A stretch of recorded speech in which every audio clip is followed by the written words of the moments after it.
राधे राधे। अब कई लोग ये सोचते हैं कि हमारे श्री कृष्ण, हमारे ठाकुर जी हमेशा मोर पंख इतने धारण क्यों किए होते हैं, उनको इतना प्रिय क्यों है मोर पंख।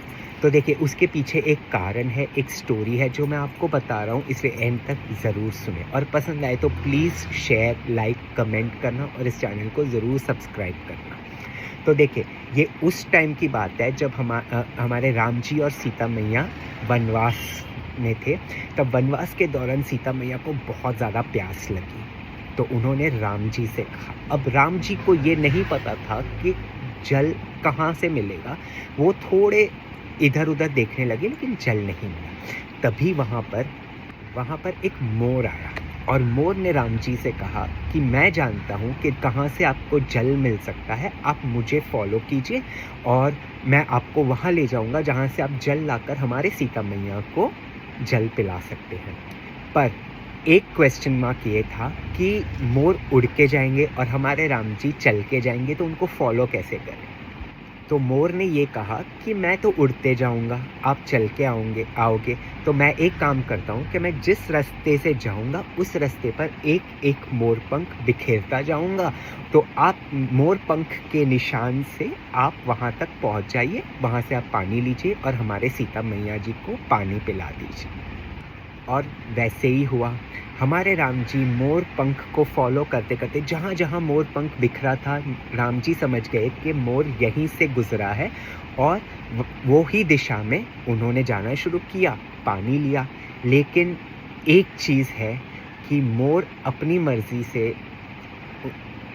पंख नहीं निकाल सकता है। अगर उसने निकाल लिया तो उसकी मृत्यु हो जाती है। वो नेचुरली एक ऋतु में खुद मोर पंख निकल जाते हैं। अगर उसके अलावा उसने ज़बरदस्ती से अपने मर्ज़ी से उसने मोर पंख निकाला तो उसकी मौत हो जाती है। और वैसे ही हुआ कि ये राम जी को मदद करने के लिए उन्होंने अपने मोर पंख बिखेरे तो उनकी मृत्यु होने लगी। लेकिन मृत्यु होने के पहले मोर ने ये राम जी से कहा कि मैं इतना भाग्यशाली हूँ कि मेरे मोर पंख के थ्रू आपके और सीता जी की सेवा हो गई। लेकिन अंत में वो मोर की मृत्यु भी हो गई। तब राम जी ने ये कहा कि मुझ पर तुम्हारा ऋण रह चुका है, मैं अगले जन्म में ज़रूर इसका ऋण चुकाऊंगा।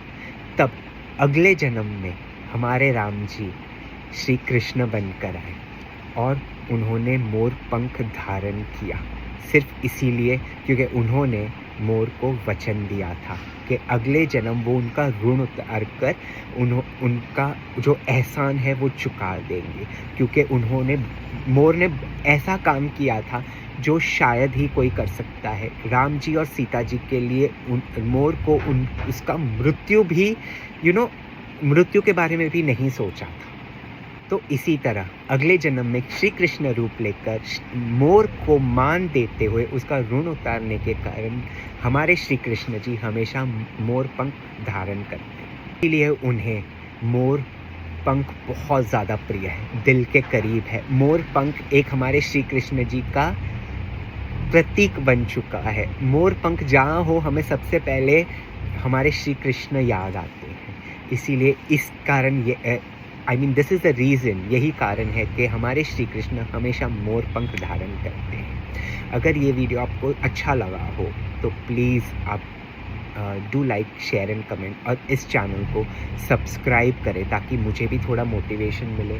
मैं नया हूँ, प्लीज़ माफ़ कर दीजिए, मैं इतना कॉन्फिडेंटली नहीं कर सकता, बट ये सिर्फ मेरे भाव थे जो मैंने व्यक्त किए हैं। Please, Radhe Radhe, take care.